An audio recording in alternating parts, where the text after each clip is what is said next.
Louvado seja o nome do nosso Senhor. Quero saudar a igreja com a paz do Senhor. Que nesse dia o Senhor nos conduza, então, mais uma vez aqui em Sua palavra e ouvindo Sua voz diante da exposição da Sua palavra. Eu quero mais uma vez pedir que se abra a palavra do Senhor no livro de Atos. Nós vamos ler o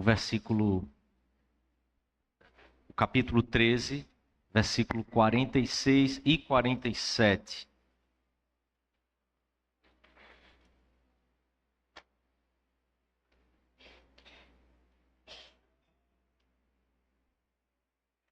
Atos 13, nós vamos ler o 46 e o 47.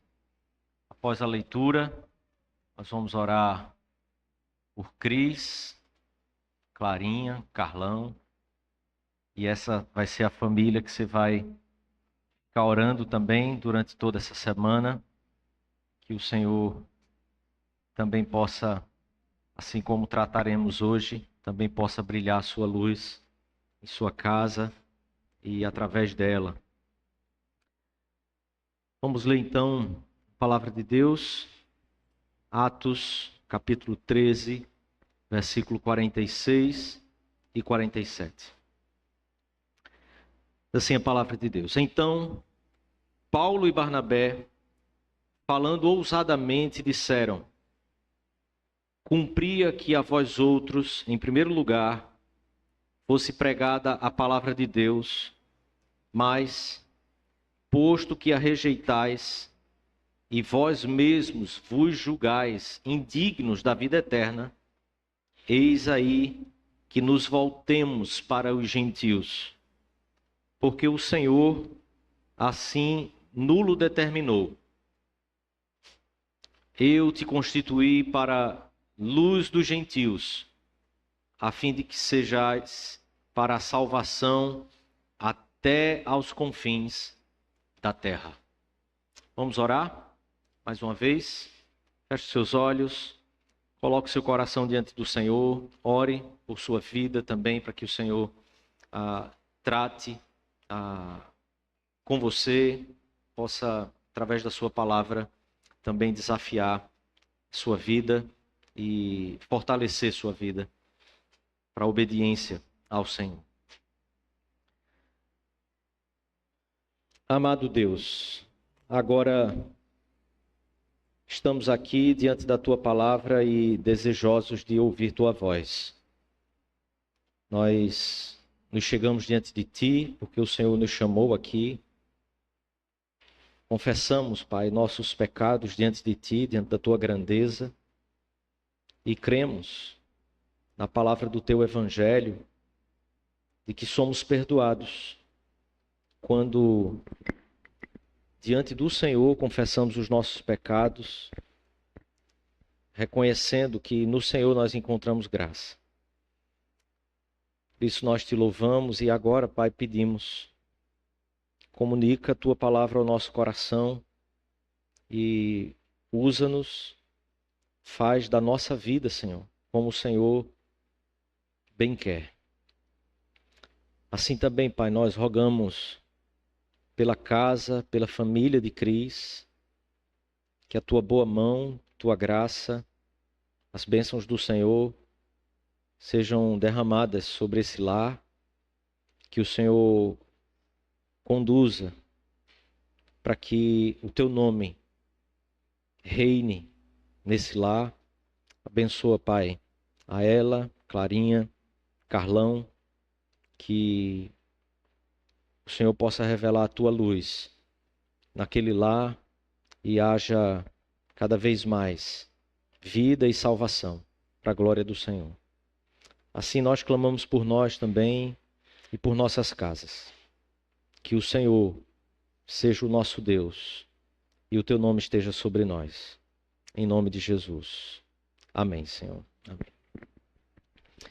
Meus irmãos, eu quero, depois de alguns domingos que nós não estamos vendo o texto de Atos, eu quero voltar com você um pouco ao início do capítulo 13 e queria pensar aqui a partir das cidades por onde o apóstolo Paulo e Barnabé, por onde eles passaram, tentar fazer desse percurso um pouco para o nosso panorama do que agora, para que a gente possa enxergar o que agora está acontecendo aqui e, com a graça de Deus, iniciando essa nova fase no ministério da nova aliança, o Senhor conduzindo agora a sua igreja e realizando as suas promessas, cumprindo os seus propósitos através da sua igreja.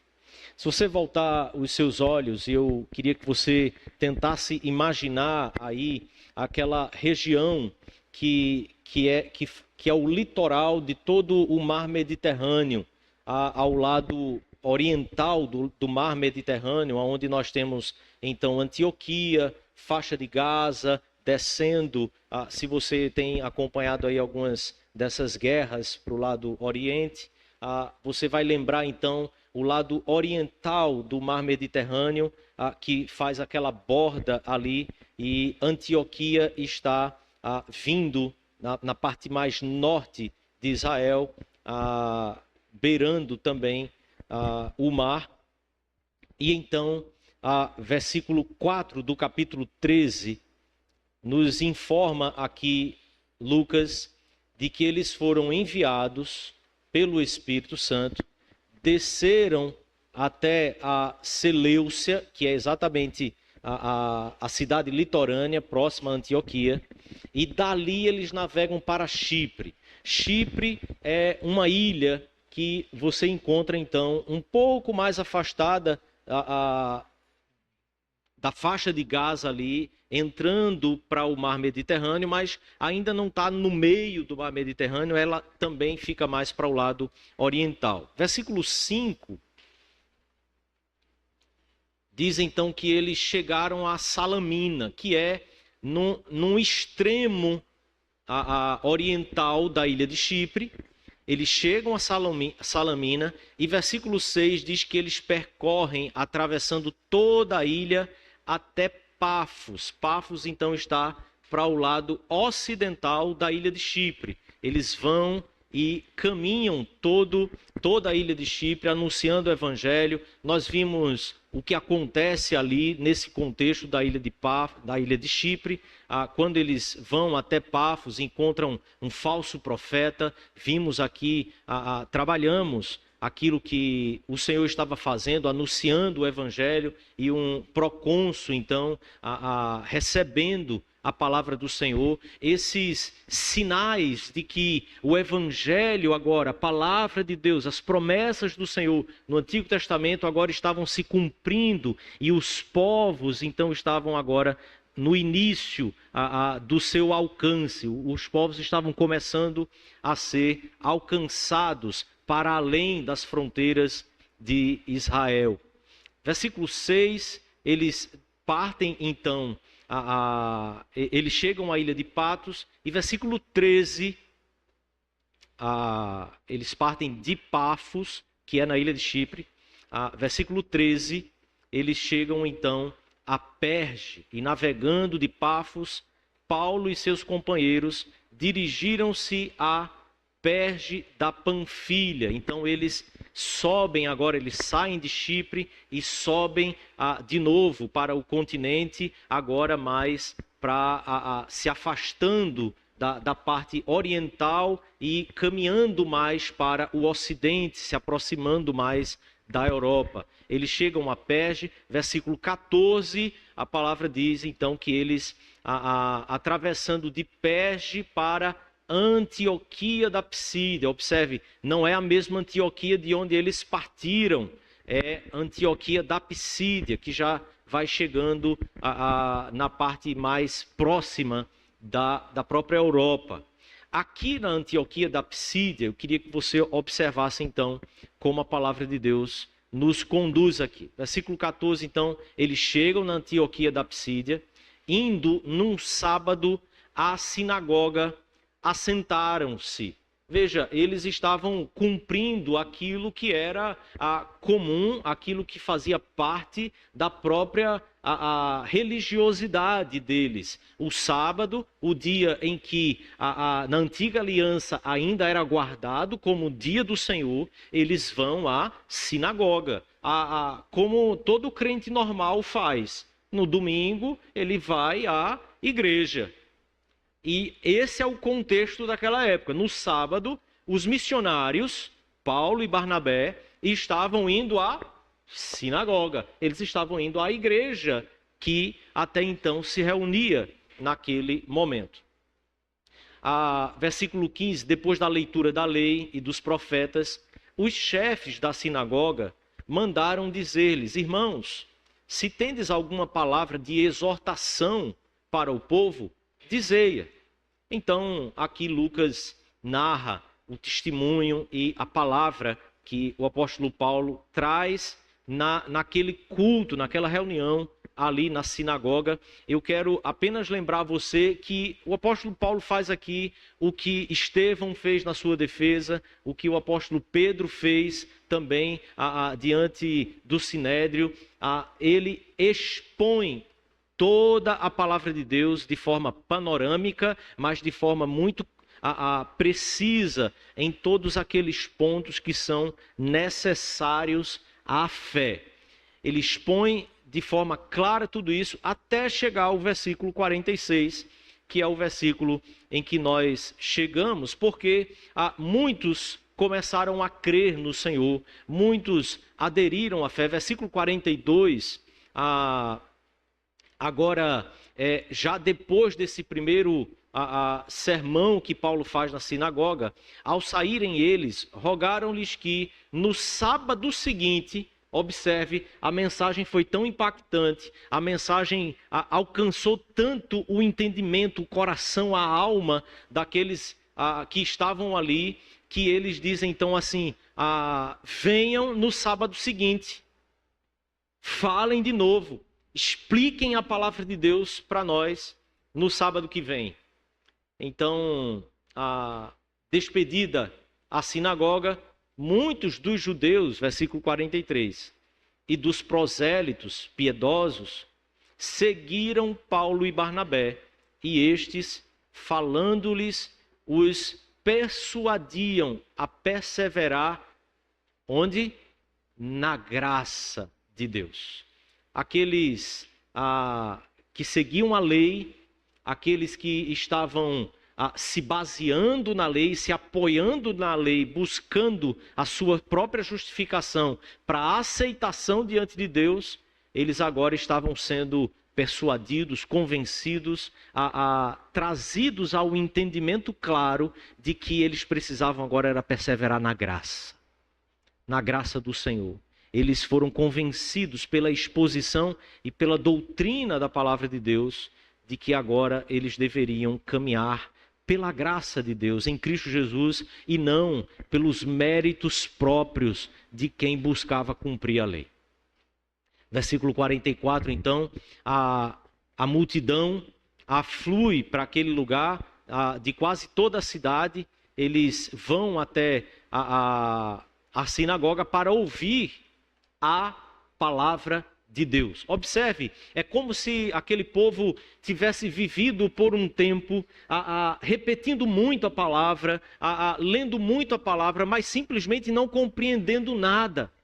Até que alguma explicação de que eles aguardavam, que eles não conseguiam ter, essa explicação chegou para eles. E essa explicação chegando para eles, fazendo sentido em tudo aquilo da palavra que eles já conheciam, começa a impulsionar então o povo a ir ouvir a palavra de Deus. Mas, versículo 45, os judeus, vendo as multidões, tomaram-se de inveja e blasfemando contradiziam o que Paulo falava. Então, Paulo e Barnabé, falando ousadamente, disseram: cumpria que a vós outros, em primeiro lugar, fosse pregada a palavra de Deus. Porém, posto que a rejeitais e a vós mesmos vos julgais indignos da vida eterna, eis aí que nos volvemos para os gentios, porque o Senhor assim nulo determinou. Eu te constituí para a luz dos gentios, a fim de que sejais para a salvação até aos confins da terra. Observe que então agora Paulo, pregando na sinagoga, agora no segundo momento em que ele expõe a palavra de Deus, ele cita agora Isaías 42. Eu peço que você, se for possível, abra sua Bíblia, Isaías 42, versículo 6. A palavra de Deus é citada então aqui, o profeta Isaías, pelo apóstolo Paulo, falando exatamente sobre essa missão aos gentios, já no Antigo Testamento. Porque muitas vezes a nossa compreensão parece que isso é algo desejado por Deus apenas na nova aliança, apenas a partir de Cristo, mas o Senhor sempre almejou as nações, porque Ele criou toda a terra para que toda a terra o glorificasse. Sendo Ele criador dos céus e da terra, Ele é Senhor de todas as coisas e de todos os povos. Logo, Ele quer que todos os povos o glorifiquem. Versículo 6 do capítulo 42 de Isaías, a palavra de Deus então diz: Eu, o Senhor, te chamei em justiça, tomar-te-ei pela mão e te guardarei e te farei mediador da aliança com o povo e luz para os gentios.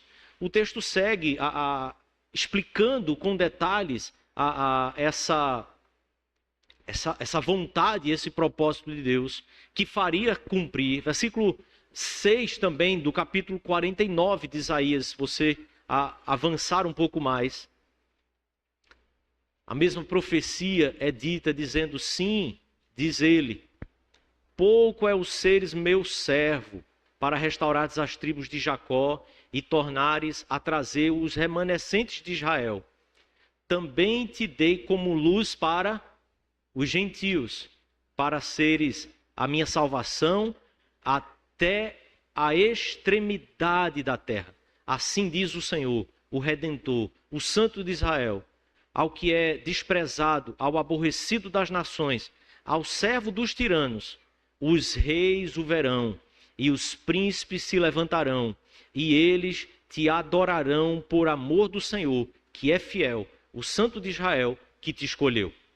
Veja, a profecia, então, ela faz uma mescla, ela intercambia o fato de que o servo do Senhor é Israel como o seu servo para as nações, mas que o servo do Senhor, então, é Jesus Cristo, que assume o lugar de Israel, e ele então é o Israel de Deus, o próprio Senhor Jesus Cristo, porque nele todo o propósito de Deus criacional, quando ele criou o homem à sua imagem e semelhança, para ser o espelho de Deus em toda a terra, para ser a luz para todas as nações, Cristo Jesus é aquele que restaura esse propósito de Deus naqueles que o Senhor escolheu para si. É isso que Paulo está citando aqui, observe, quando diz a esses agora opositores e outros irmãos que o Senhor assim determinou. Observe, agora o apóstolo Paulo aplica a profecia que de Israel passou a apontar para Cristo, mas que de Cristo passa a se cumprir de forma plena na igreja. Então observe, a gente precisa compreender que o Senhor levantou Israel para ser luz para as nações. Assim como levantou a Adão para que ele também o representasse na terra. Israel não cumpre a sua promessa, Cristo, a sua aliança. Cristo então vem e é o resgatador de toda esta aliança e é aquele que, como Deus e homem, ele cumpre a aliança como o próprio Senhor é fiel em cumprir a sua aliança. Se há um aspecto distintivo entre nós e Deus, Sproul diz que Deus é aquele que mantém a aliança. Deus é aquele que é fiel. E o que o distingue de nós é exatamente que nós somos quebradores de aliança. Nós não somos fiéis como o Senhor é. Por isso Cristo Jesus une as duas naturezas, Deus e homem, em um só ser, para que nós pudéssemos, pela sua fidelidade, também sermos herdeiros das promessas de Deus e agora também caminharmos cumprindo a aliança e os propósitos que o Senhor estabeleceu para Cristo Jesus e nós, como sua igreja, ou seja, o seu próprio corpo, também possamos viver os cumprimentos das promessas de Deus.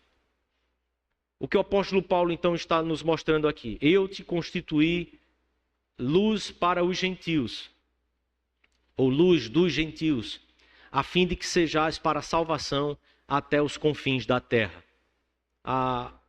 Paulo está aplicando agora ao ministério apostólico, ao ministério da igreja, a igreja de Antioquia. Lembra de onde eles partiram? Versículo 3, eles partem de Antioquia. Versículo 2 mostra que a igreja de Antioquia é que enviou esses missionários. E por isso, observe, não há nenhum outro antes deles que tenham sido enviados com essas características. Aqui nós temos, de fato, o início do ministério missionário da igreja. A igreja está enviando, eles são enviados aqui, e nesse sentido, não é todo crente que é missionário.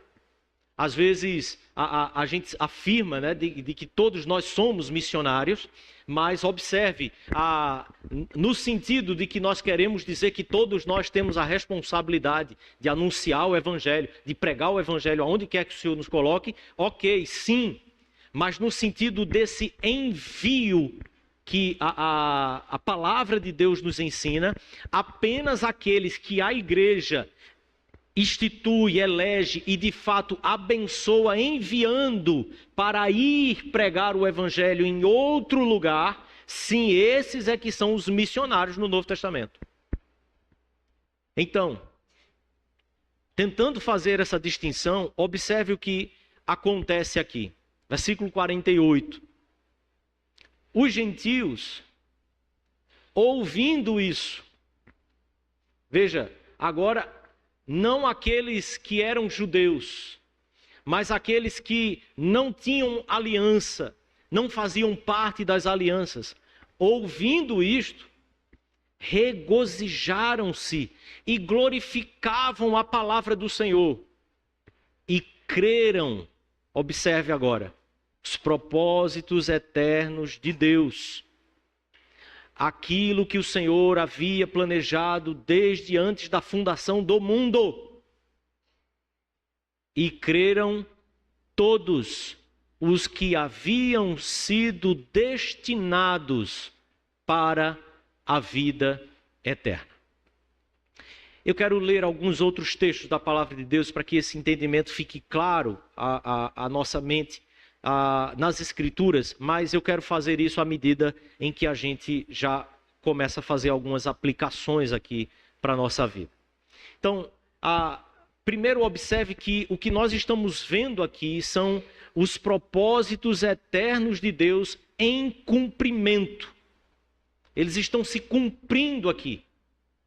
Deus não está iniciando um plano novo. Deus não está iniciando um plano B.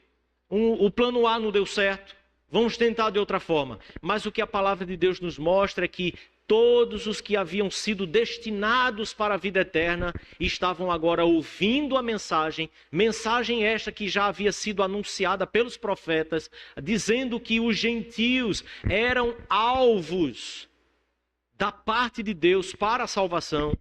Esses propósitos eternos estão agora em pleno cumprimento, se estabelecendo na face da terra. Então, em primeiro lugar, a profecia que está agora em cumprimento, se esse é o entendimento geral, precisamos entender que a profecia está se cumprindo no trabalho da igreja agora. Agora não é mais Israel sendo chamado para ser luz para os povos, mas isso foi colocado agora para a igreja, e isso aí é gentio, judeu, gente de todas as raças, gente de todos os povos, sendo incluído agora como essa luz que brilha para as nações, mediante a fé que alcança o coração deles e a salvação que o Senhor realiza no tempo e no espaço, na história, na vida de todos aqueles que o Senhor já havia escolhido para essa mesma salvação. Todos os que creram, que estavam ali, foram os que haviam sido destinados para a vida eterna. Mateus capítulo 5, versículo 14 e 16, o Senhor Jesus mesmo diz que nós é que somos a luz do mundo. Vós sois a luz do mundo, não se pode esconder a cidade edificada sobre o monte, nem se acende uma candeia para colocá-la debaixo do alqueire, mas no velador, e alumia a todos os que se encontram na casa. Assim brilhe a vossa luz diante dos homens, para que vejam as vossas boas obras e glorifiquem a vosso Pai que está nos céus. O apóstolo Paulo está aplicando agora àquele contexto em que o evangelho está avançando para as nações, exatamente esta verdade e esta realidade. É agora através do corpo de Cristo que a luz do Evangelho brilha para as nações. O corpo de Cristo, que sou eu e você, unidos, reunidos pelo Senhor, para adorar ao Senhor, e adorando ao Senhor do jeito que Ele é e da forma que Ele quer ser adorado, podemos também brilhar essa luz para as nações. Mas observe, quando vemos que isto iniciou-se no início do capítulo 13, e que a igreja estava reunida diante do Senhor, a igreja estava jejuando, a igreja estava orando, a igreja estava compartilhando a palavra de Deus. No resumo, a igreja estava adorando ao Senhor. Eu e você precisamos compreender que essa luz que brilha para as nações se inicia com uma adoração verdadeira ao Deus verdadeiro. Muitas vezes estamos preocupados com a ponta da lança, mas nos esquecemos daquilo que envia a lança. Aquilo que joga a pedra. A palavra grega para apóstolos, por exemplo, é como uma palavra que é usada também para alguém que arremessa uma pedra ao longe, a ponto de que a gente perde de vista onde a pedra foi cair.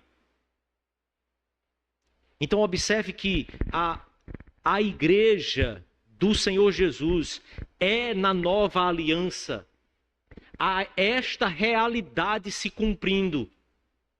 Mas a igreja na nova aliança é a igreja que adora ao Senhor, que ama a Deus, que conhece a Deus, que busca o conhecimento de Deus. E porque tem comunhão com Deus, em meio a esta adoração em comunhão, é lá onde o chamado missionário acontece, é lá onde o envio missionário acontece. A igreja precisa se voltar primeiro para o Deus dela, para que então ela possa olhar para os propósitos do seu Deus. Você compreende isso, querido? Muitas vezes, quando nós estamos olhando para a nossa vida e não enxergando muitos propósitos na nossa própria vida, muito sentido na nossa própria vida, é porque nós nos esquecemos de buscar aquele que é o próprio sentido da vida. Nos esquecemos de amar a esse Deus sobre todas as coisas, de adorá-lo acima de todas as coisas e adorá-lo como Ele deseja ser adorado. Logo, a nossa vida vai ficando confusa, vai voltando àquele estado original de caos, aonde a ação de Deus foi sempre nos levar a uma ordem, a um propósito. Por isso, quando nós nos encontramos com Cristo, a nossa vida muda de propósito completamente. Irmãos, o chamado missionário, ou a própria missão da igreja, ela só se desenvolve de forma plena quando a igreja está realmente voltada para adorar ao seu Deus. E é nesse ambiente santo de adoração reverente que o Senhor desperta os corações, dizendo: vale muito mais a pena viver pelos meus propósitos do que pelos seus. Vale muito mais, é muito mais pleno de realização e de sentido viver pelos propósitos de Deus, para que a sua luz brilhe para todas as nações e o seu nome seja glorificado por cada vez mais pessoas que Ele chamou, que Ele destinou para a vida eterna. Segundo lugar, o Criador dos céus e da terra começa a ser adorado por todos os povos. Observe que o versículo 48 diz: os gentios, ouvindo isto, regozijaram-se e glorificavam a palavra do Senhor. O que esses homens ouviram? Observe que eles eram gentios. A região por onde eles viviam é uma região extremamente pluralista. Uma região de diversas deidades. Haviam deuses de todos os tipos. Havia cosmovisão diversa no meio desses povos. Aquela é uma região em que você andava a 100, 200 quilômetros de distância e você encontrava povos completamente diferentes na sua cultura, da cultura que você conhecia anteriormente. Bastava você andar 2 dias de viagem a pé e você encontrava uma cultura, gente pensando, agindo de forma diferente, adorando a deuses diferentes dos deuses que você adorava na sua região. A mensagem que o apóstolo leva é exatamente a mesma mensagem que Estevão e que Pedro já havia anunciado aos judeus.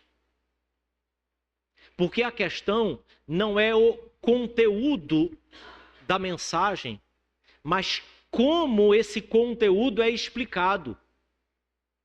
Então observe, muitas vezes, querendo que o Criador seja adorado por todos os povos, muitas vezes, quando a igreja, em toda a história, tentou avançar um pouco mais, por causa do amor a esse Deus, muitas vezes, ao invés de tentarmos usar a forma de falar de maneira que as pessoas entendam, nós temos nos esforçado tanto pela contextualização que nós temos nos esquecido do conteúdo.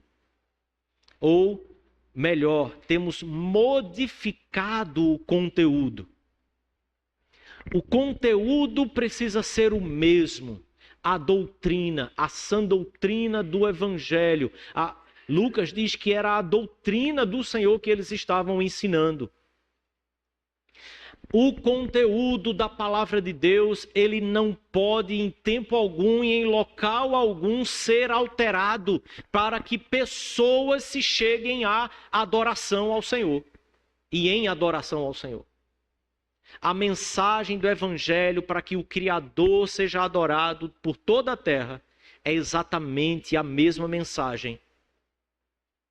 Nós precisamos compreender a cabeça das pessoas, a maneira como elas entendem as coisas, mas é exatamente este conteúdo da palavra de Deus que precisa ser pregado com fidelidade, para que eu e você tenhamos convicção de que a fé que nós temos está apoiada no poder de Deus para a salvação de todo aquele que nele crê, não na nossa habilidade em fazer com que eles entendam alguma coisa, e aí muitas vezes, segundo a nossa própria criatividade, nós vamos alterando o conteúdo, tentando buscar pessoas para o verdadeiro conteúdo da palavra de Deus.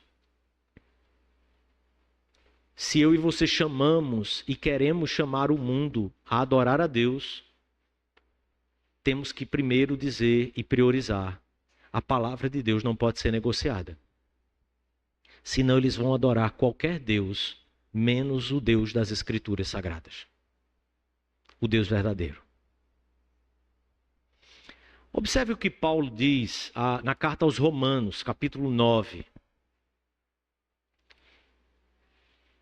Versículo 9, capítulo 9, versículo 27.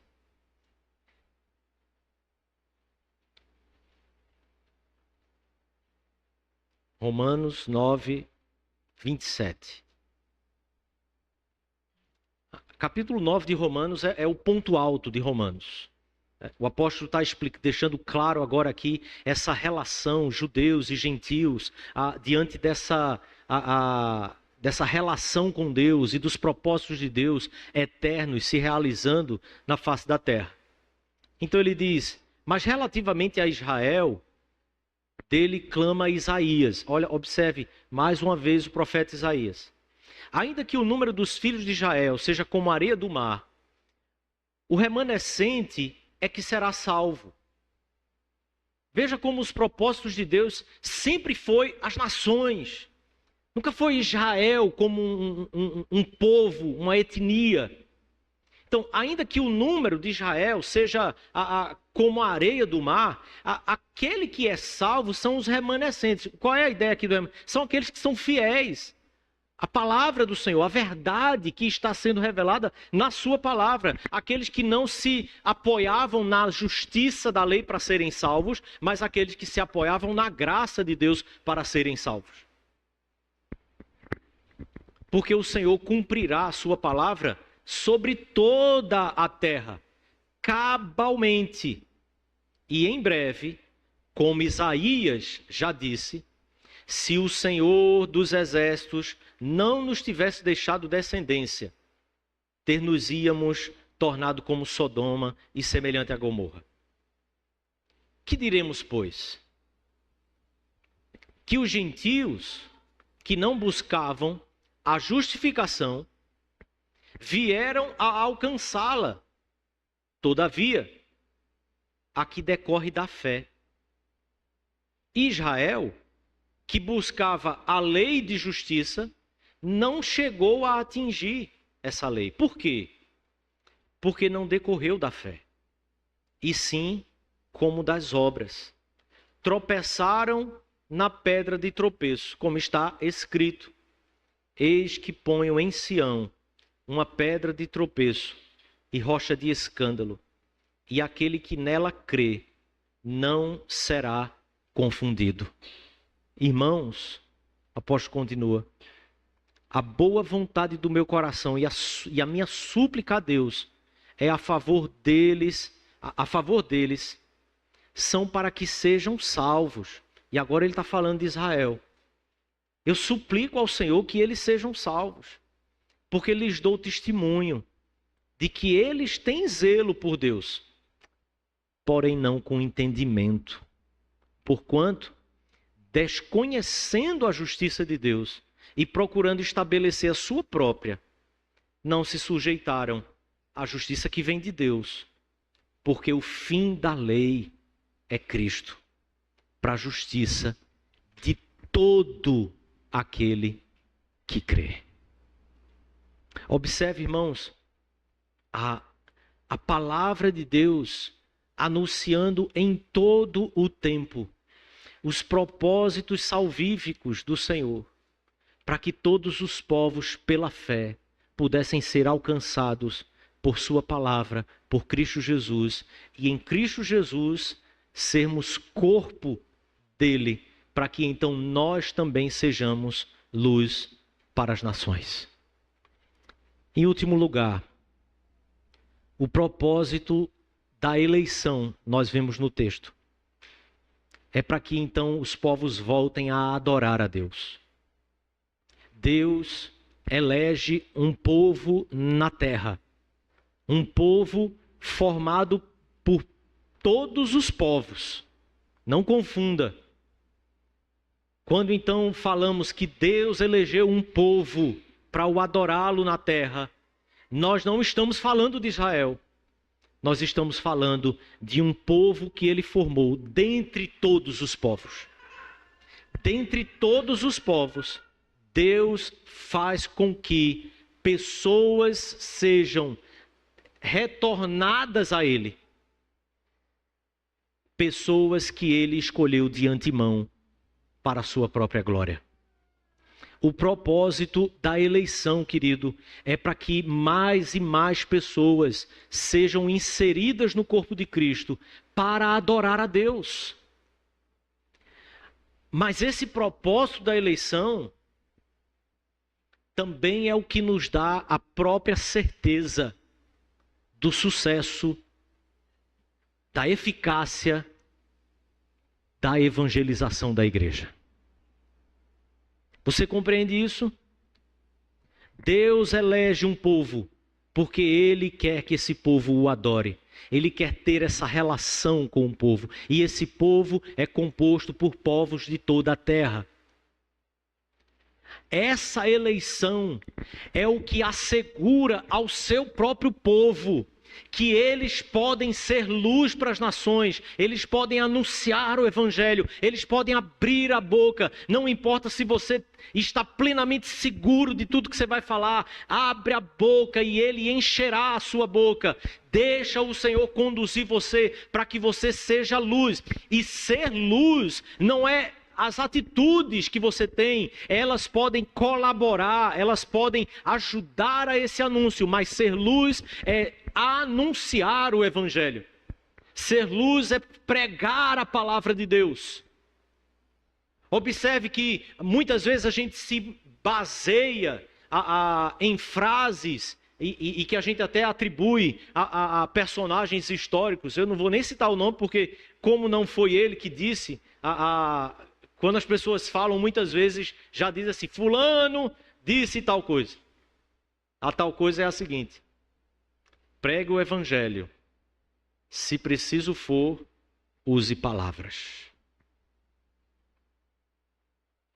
Você já ouviu isso? Vamos. Definição. Pregar é falar. Pregar o evangelho é anunciar as boas novas do Senhor Jesus Cristo, de forma audível, de forma que as pessoas escutem, de forma que as pessoas compreendam aquilo que você está dizendo. Agora, se você vive uma vida que é completamente antagônica àquilo que você está pregando, sim, converta-se. Converta-se à mensagem do evangelho. Assim como aquele que está ouvindo você pregar também precisa se converter. Mas nós não podemos confundir as coisas.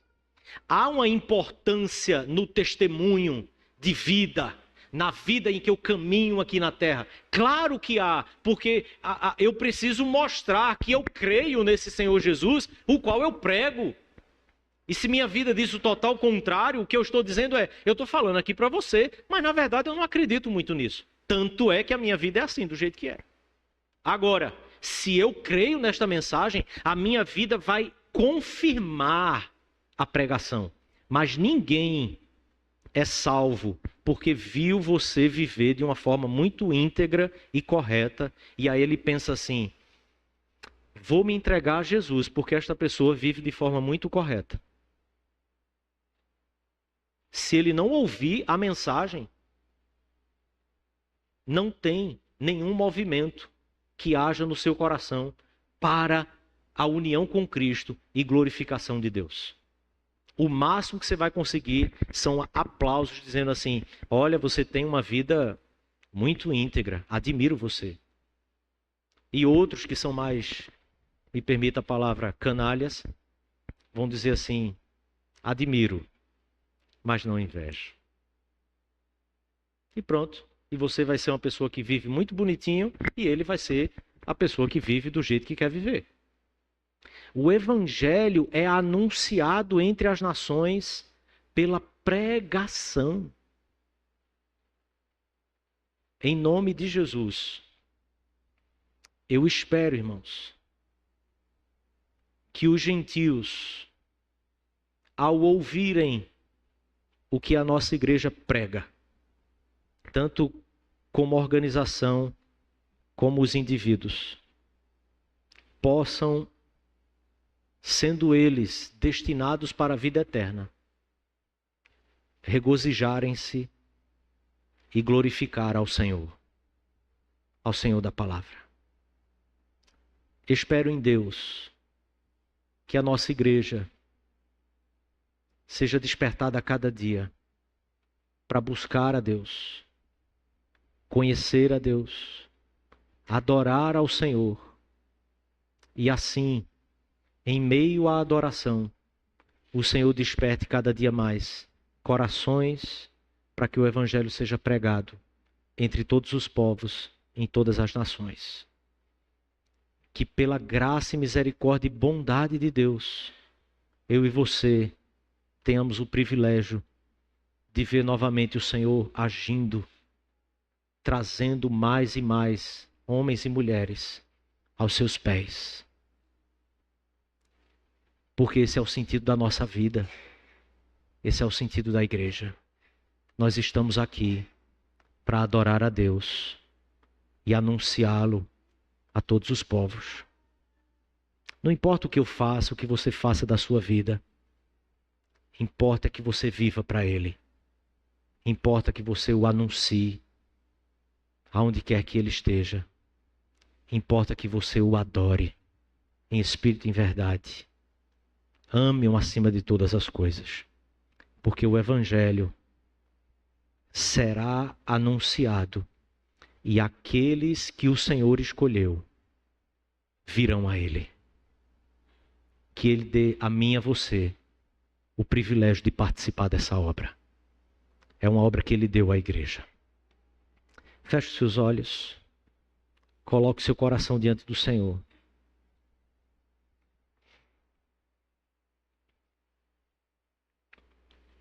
Nós vamos nos assentar à mesa do Senhor. E mais uma vez, renovar os nossos votos de vivermos somente para Ele, negarmos a nós mesmos, tomar a nossa cruz e segui-lo.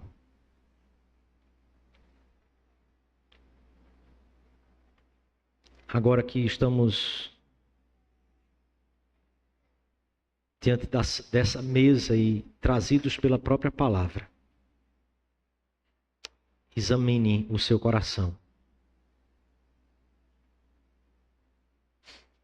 Deixe o Senhor, pelo seu Espírito e através da sua palavra, examiná-lo, mostrar a você que apesar do que nós ainda somos, o Senhor assim estabeleceu de chamar um povo totalmente dependente do Filho, para que possamos brilhar entre as nações, brilhar dentre todos os povos.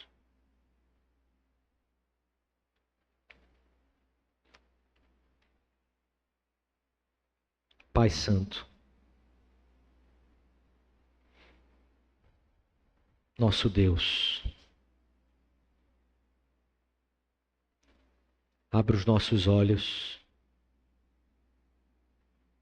abra os olhos da tua igreja, Abra os olhos de cada irmão. Abra os meus olhos.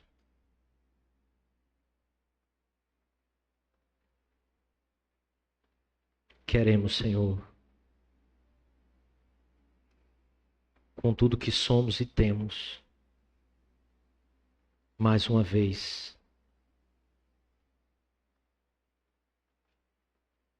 repetir a verdade.